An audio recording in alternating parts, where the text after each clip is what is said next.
What entertainment when MC Alger lost at home in their own home stadium to Orlando Pirates in the CAF Champions League quarterfinal. So let me do a breakdown of the game, tell you what went wrong for both clubs, what also went right for Orlando Pirates to win that game by 1-0.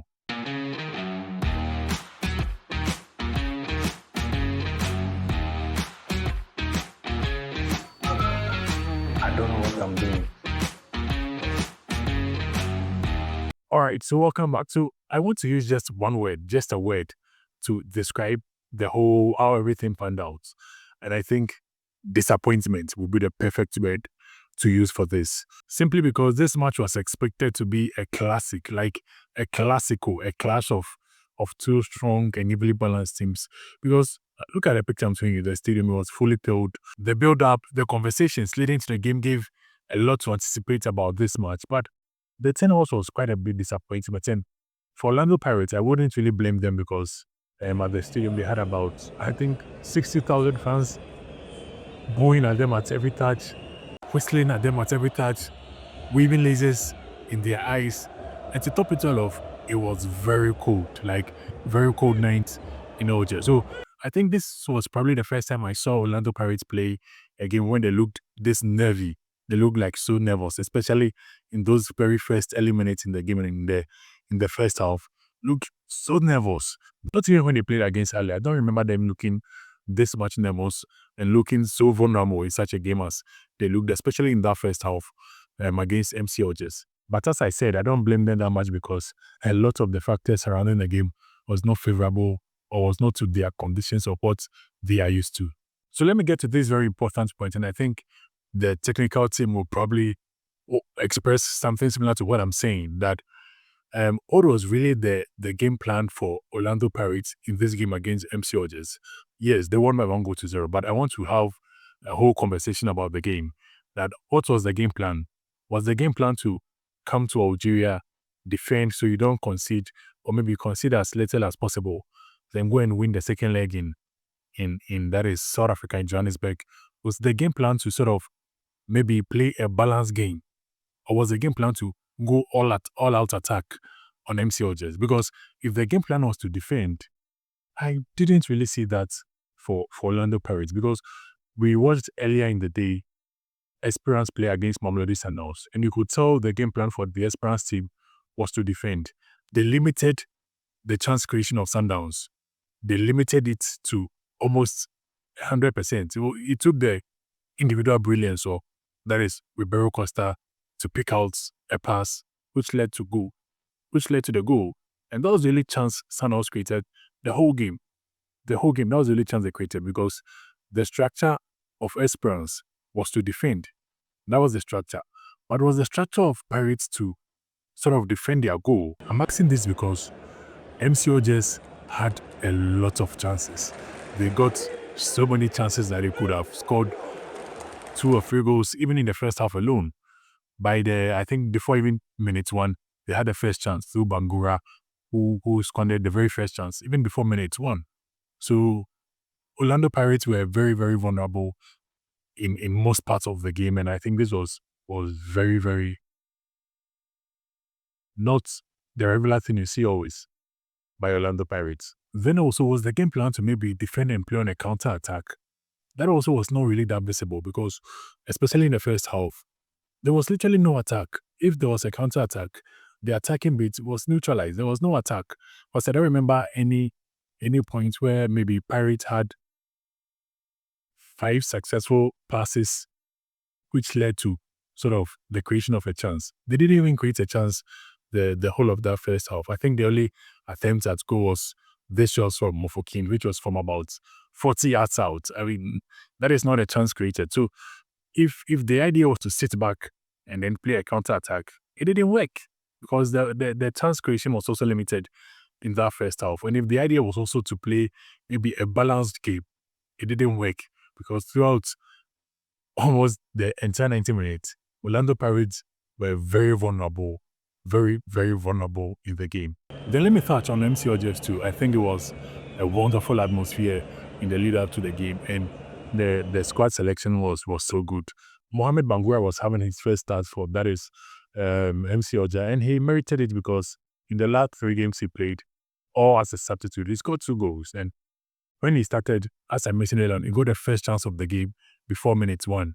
So it was a goal hungry striker. He's a goal hungry striker, and he merited his sort of stats. Excellent selection.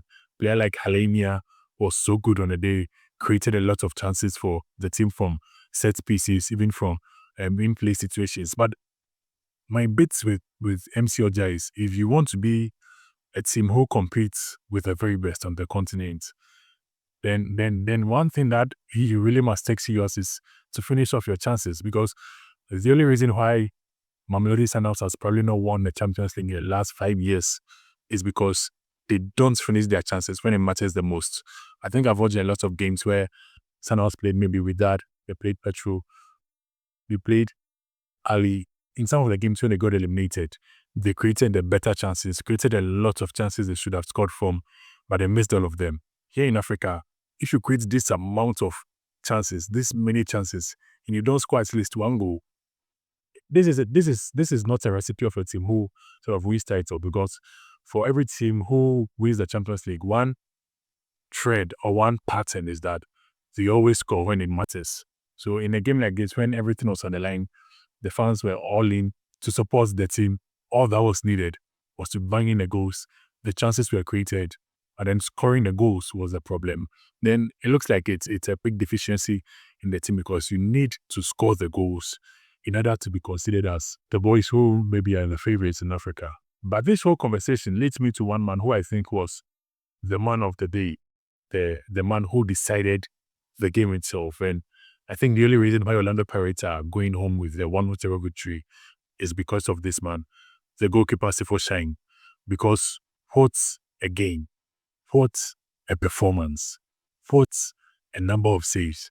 I mean, if you are counting at the shots on target or the saves he made in terms of preventing the goals alone, that was great.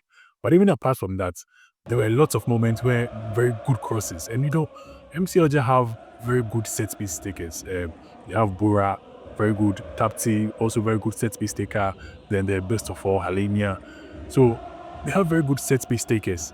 And they had a lot of very good crosses that this one comes out and then claims the ball, or he does something to unsettle the set piece effect. And I think probably it was the amount of work which went in behind the scenes to try and stop MC Oja in terms of being efficient from set pieces, because it was perfectly implemented on the field.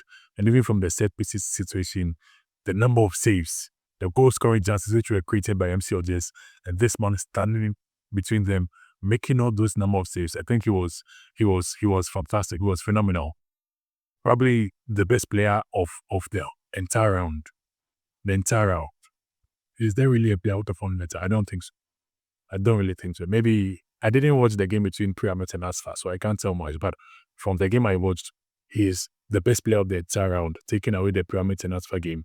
Excellent performance from Sipo Shine, making very good saves and also intercepting a lot of balls at good times to save Orlando Paris the points. But I also have to give credit to where credit is due, because when a coach makes a change and there is an impact change in terms of the results of the game, then you have to give the coach credit for that.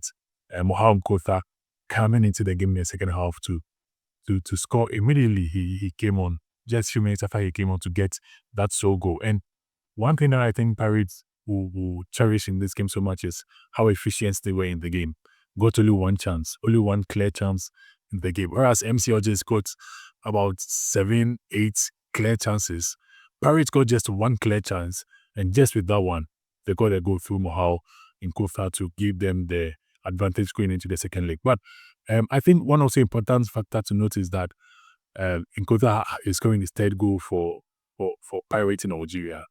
But this guy, Mofokin, is also giving his third assist in Algeria. What's happening? I mean, these two kids, Mofokin and then Nkotha, it seems when they get to Algeria, and it's when they get into the element in terms of having a good telepathy between them.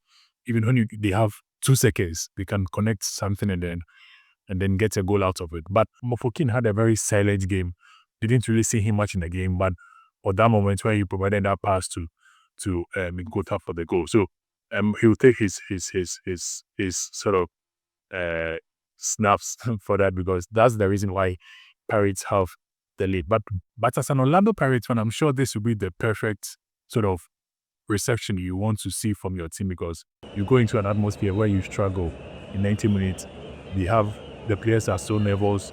You had a lot of moments where you are so vulnerable, but then you still see your players fight it out. The defenders in Bukazi, TBC, clearing almost every ball, battling it all out. The goalkeeper, Tiny, making very good saves. And then you get just one chance in the game. And then it is finished off, and then you get a 1-0 victory, which also includes a very important away goal. I think as a supporter, this would be the perfect sort of outcome from such a game. Because I've seen so many times when teams go to North Africa, and the North African team sort of start to create the chances. They create 1, 2, 3, 4. You see goalkeepers making good saves, but then by the time you realize, bam, there is a goal. By the time you realize, bam, there is 2 goals. By the time you realize, the scoreline is ending about 3-0, 4-0. So I've seen this pattern happen a lot of times. So with Orlando Pirates to sort of suffer the first stages of it, where they were vulnerable, they were nervous, they conceded a lot of chances, but then were able to still keep shut down MCLGs from the game, then get that all important away goal. I think it's also going to count a lot. The return leg will be in Johannesburg, and I'm sure for the return leg, it's going to be different. Or are we doing other videos to really get into the return leg game itself? But I'm sure it's going to be a bit different, because for one, the stadium advantage, the home advantage will this time be in the hands of Orlando Pirates. Two, the sort of aura around the stadium, the fans who were adding their voices to the game, the temperature, the atmosphere, all of these advantages is lost for MCLJ. So I'm sure the second leg is going to be a bit different, but with MCL just needing a goal also to survive, I'm sure we're going to see a game much closer, much more competitive from both games. So let's see what happens in the second leg. But for now, it's Orlando Pirates leading by 1-0.